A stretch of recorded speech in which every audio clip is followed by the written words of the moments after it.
in-depth analysis from seasoned professionals. Start your day the right way on 99.3 Nigeria Info. Nigeria Info. And we are back, 99.3 Nigeria Info. Welcome back to our broadcast for today. It's Friday, October 4, 2019. A very lovely morning to you. If you are just joining us, welcome. This is From the Front Pages, where we look at big stories from the national dailies. Today, we are streaming live on Facebook and YouTube. Feel free to like our Facebook page. That's at Nigeria Info FM on Facebook. And on YouTube, we are Nigeria Info 99.3. You can watch us live and drop your comments on those platforms as well.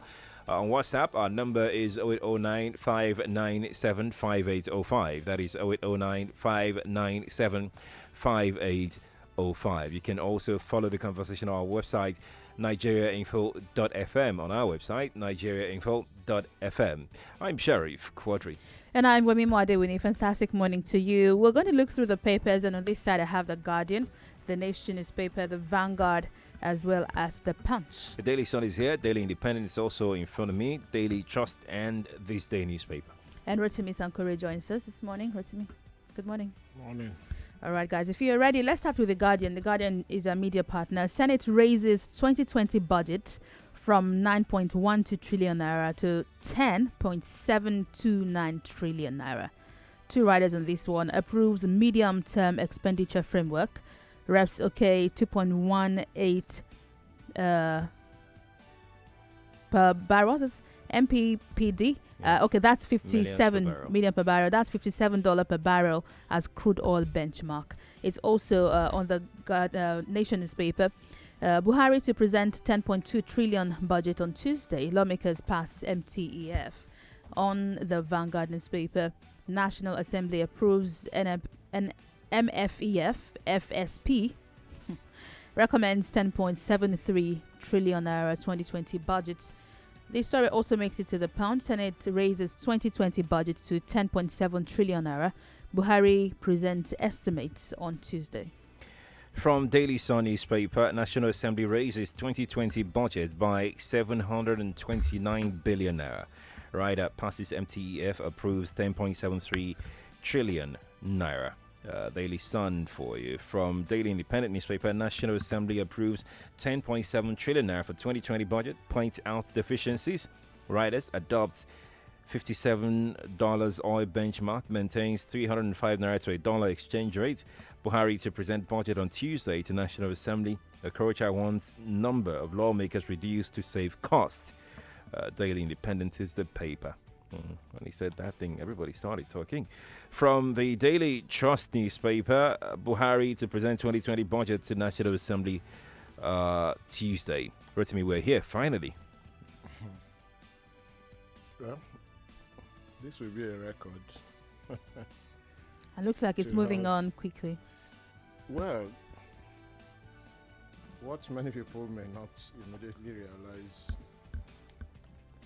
is that for many, many reasons, too many to go into in detail, the government is broke. Therefore, bringing the 2020 budget forward is one strategy to double up on resources that are available. Right. I mean, don't forget that the 2019 one is not done at all. No, it's not. And in fact, many people are actually asking that what percentage of the 2019 budget has been implemented. And that means we should expect some rollover. Not expect. That rollover is what is being aimed for. Yeah. Mm-hmm. There must be a rollover. Yes. It is not necessarily because the government has achieved a new level of efficiency. That efficiency is based on some anxiety to get as much as possible in. So if you roll over on top of what has not been implemented, it gives you, it's like the equivalent of borrowing money. You know, I mean, you borrow money at the end of the month when you've just been paid, and suddenly you have a little bit extra. Mm-hmm. You know, but I think what to watch out for is what happens in 2021, because the thing is to take a long-term view Right. of it. But there is one thing, if it is not overlinking it with the other side of the story, but I think this is an important part of the commentary.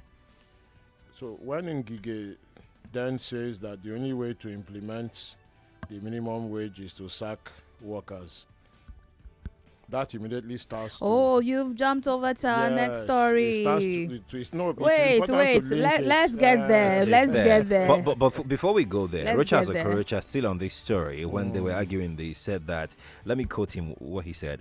He advocated that there should be one senator per state because, like you alluded to earlier, the nation is broke. He said that if we're doing No, if the Senate, nation is not broke. The federal government. the federal government is broke.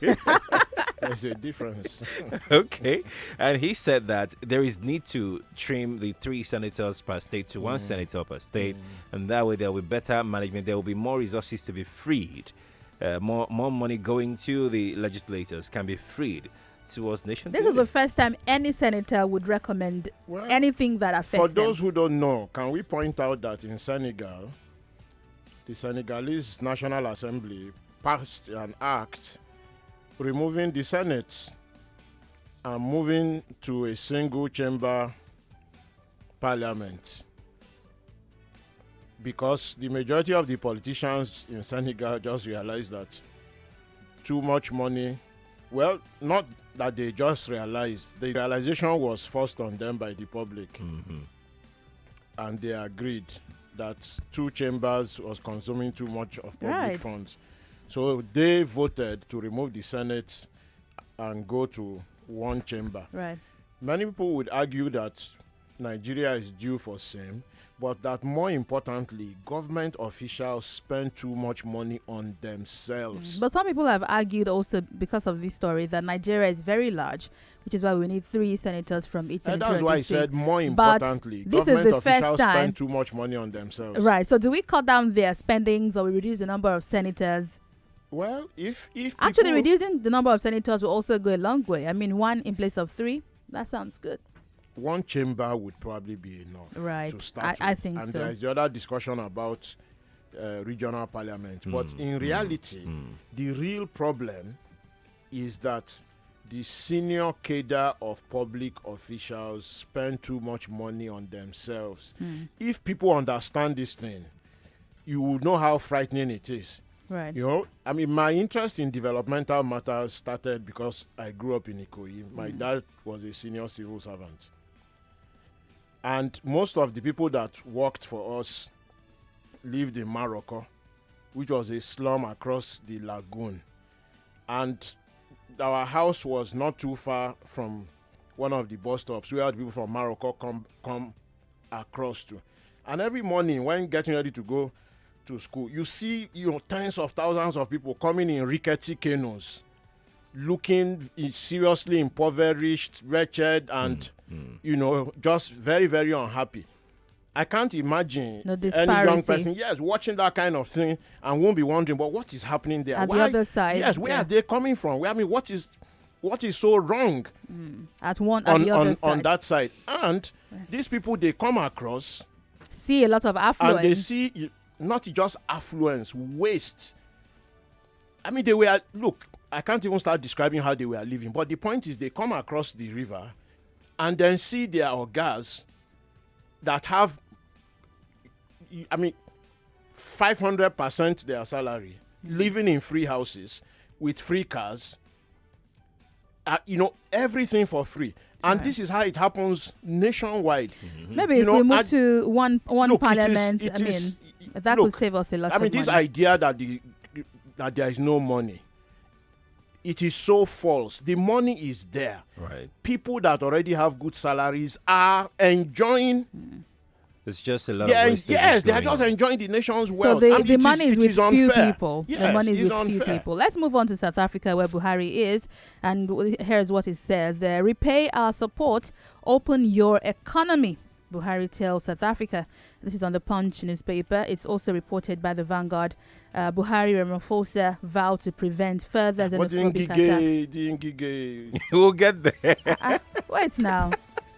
Buhari Ramaphosa sign. Ngige is my favorite minister. Buhari we're in South Africa. You have to follow us. What else take it easy? Buhari Ramaphosa signed 32 agreements. Xenophobia victims may get compensation. This is on the front page of the Nation newspaper. It's here on the front page of Daily Independent. Buhari Ramaphosa endorsed early warning mechanisms against xenophobic attacks. Just above the nameplate, Daily Independent. From Daily Trust, Buhari to South Africa. There should be no xenophobia again. That's Daily Trust newspaper. From Daily Sun newspaper, xenophobia, Buhari Ramaphosa, rich deal. Rider IPOB alleges assault, arrest of members by South African police. Daily Sun newspaper. You just have to make this about themselves. This day newspaper, business upbeat as Nigeria, South Africa mend relations, sign 32 deals. Rider, open your economy for Nigerians, Buhari tells Ramaphosa. Rotimi, it seems like President Buhari is quite being frank. The xenophobia cannot be wished away by press statements. South Africa is one of the most unequal societies, countries on this planet. The gap between those that have and those that don't have is probably the widest in the world. And it has been, it was made worse by the way apartheid was designed to essentially to impoverish black people. And the thing that will redress it has not been done, which is massive investment in education, vocational training for all the black people, more and better housing. The ANC, I remember the first South African election, the ANC manifesto, which we all read then, they were going to build 1 million houses. They were going to invest millions in education. All those things were not done. That is what is causing all this, it drives. Is it too late to do all of those things? It is not now? too late, but it drives the xenophobia to the point where many South African politicians that don't want to acknowledge their failings then go out and then start talking about foreigners and and things like so. I mean, Cyril should know better. He was the leader of the mine workers under apartheid. So he's a seasoned labor leader. He led the negotiation team that led to Mandela's release. He knows all these things. But as with almost all governments in Africa, he once moved the people from being a mine worker to being a billionaire investor in a mine worker leader to being a billionaire investor in the mines. As with most governments in Africa, once the citizens don't push for these things, governments just keep talking over their heads. Yeah, because it's going to happen again, and people will be wondering why the press statement did not wish it away. Right. He apologized to Nigeria. Recommend. There is an article from our partners at The Guardian, which I've retweeted. If you go to my Twitter timeline at Rotimi Sankore, you will see. The Guardian has explained reasonably well the level of inequality in South Africa and why it drives xenophobia. Will this early warning mechanism put a stop to xenophobia attacks? Maybe at least reduce it, because that's what they're adopting It now. will not. Early warning, if to the extent that it will work, will just be that when the attack starts, the South African police will deploy quicker to go and protect foreigners. And that's all the early warning will do. That's a good step. To the extent that the South African police is actually willing and able to do it. But that the xenophobia will stop without the inequality being redressed. That's a fairy tale. Let's move over to the new minimum wage saga. On the Nation newspaper, stalemate over a new wage. Ngige, to meet unions' demand, government needs to sack. TUC says we want urgent action before next week.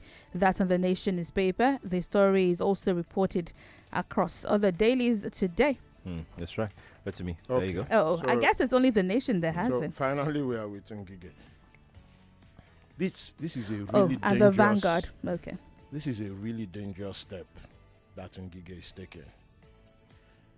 It just it threatens to trigger industrial action on a scale which the country does not need at this point.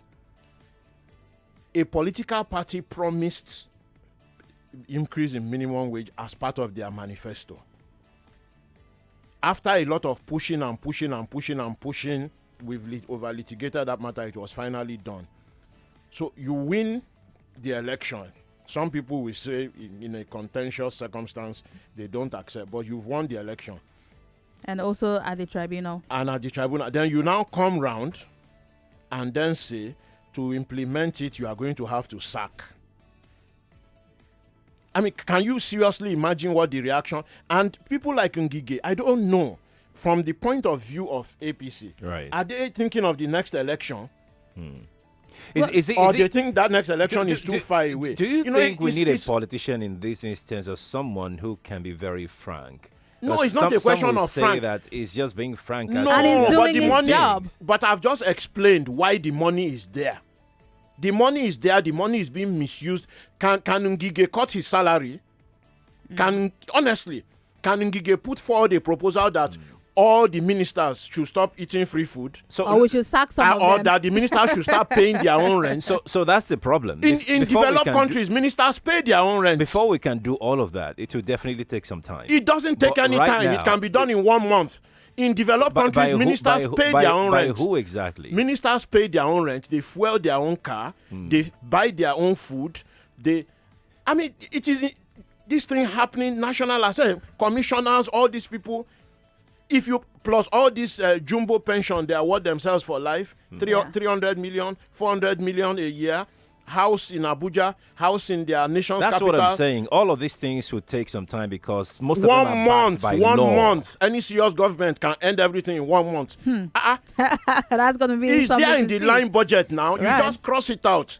Every senior public official appointed or elected, go and pay your rent, buy your food, fuel your car. Right. Pay your bills. NEPA bill, do everything. They have enough money already. But let's talk about customs. Customs has been really hyper in the past few days. Like, on the front seriously. page of the Punch, car raid will continue until dealers obey the law, says Customs on the front page of the Punch. And it's also on the Vanguard banner headline here. Customs on offensive. Seals off car marts nationwide. 110 car marts shut down in the north. Custom men raid Abuja CBD. Car sellers wail, alleged customs out to ruin their businesses. Pay duty and retrieve your impounded cars, says Customs. It's also on some other papers today. Rotimi, someone posted something on our Facebook WhatsApp group, and about custom going to a particular suite hotel and telling people to come down and come and point to their cars. Well, they refuted that. They said they didn't do that. And they said they didn't do that. And they said they just took some cars and asked them to show their papers and get the cars back. And in some of those... No, the difference is some papers reported that they were knocking on doors, asking people to come out. They asked the hotel people to ask the guests to come and identify cars. Well, they said they didn't do that. They said they went to the manager, spoke with the manager. What's the difference They didn't knock on doors. It's different now. No, that's exactly what I said now. That they asked the hotel to call the people. No, they didn't ask the hotel. According to them, they didn't ask the manager to call the people. They spoke only to the manager. To come and do what? Exactly. To come and do what? To come and do what? Because they put up a statement to say, no, we didn't knock on doors. We didn't harass people. Nobody said they knocked on doors. Some people did say that. Well, look. The more credible reports just said they came to the hotel and asked the manager or management to ask the occupants or guests to come and identify the cars. There were pictures and videos which seemed credible enough for anybody to verify. I think they've just realized that they overstepped. Look, older listeners will remember the wonderful Fela song, Custom Checkpoint. If you know that song, you can just understand the whole story of what is going on here. It is overstepping. Nobody say government shouldn't, customs shouldn't do their work to increase the revenue for the government. But if you listen to what the customs boss himself said, he said that recently, after they've tightened measures and everything, they are raking in upwards of 5 billion naira Almost 9 a billion day. in some He said on one day they made 9 billion. Right. So what that tells you is that a lot of customs officers have been letting things through. Right. Because I asked this yesterday. Yes. They've always been at the border. So what happened? So What they've changed? been letting things through. Right.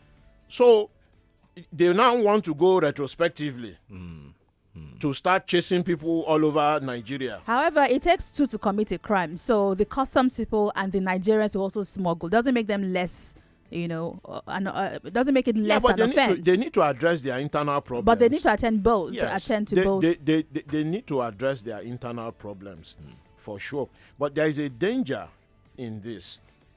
So for every car dealer that has done legitimate business, and we know those that are more likely to do so, they have big names, they have partnerships with big car brands from Japan, from South Korea.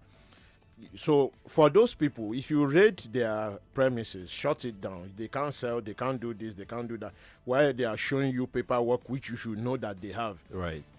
They can't sell. People are out of work. It has an impact on the economy. It's the same thing with minimum wage. The advisory council newly appointed, the economic, has to point this out. If there is no disposable income, the economy will crash. So this idea in some governments of, it doesn't make economic sense.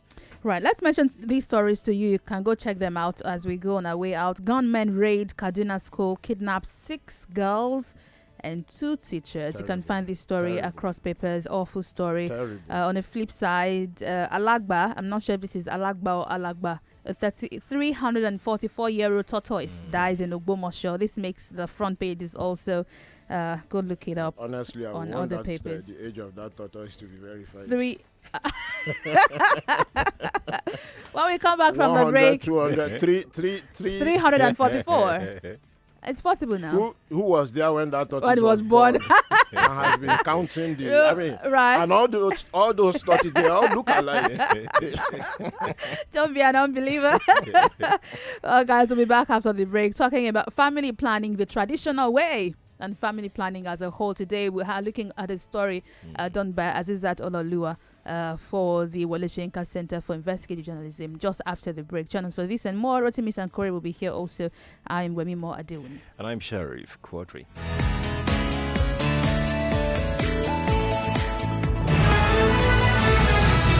More talk, news and sports after this.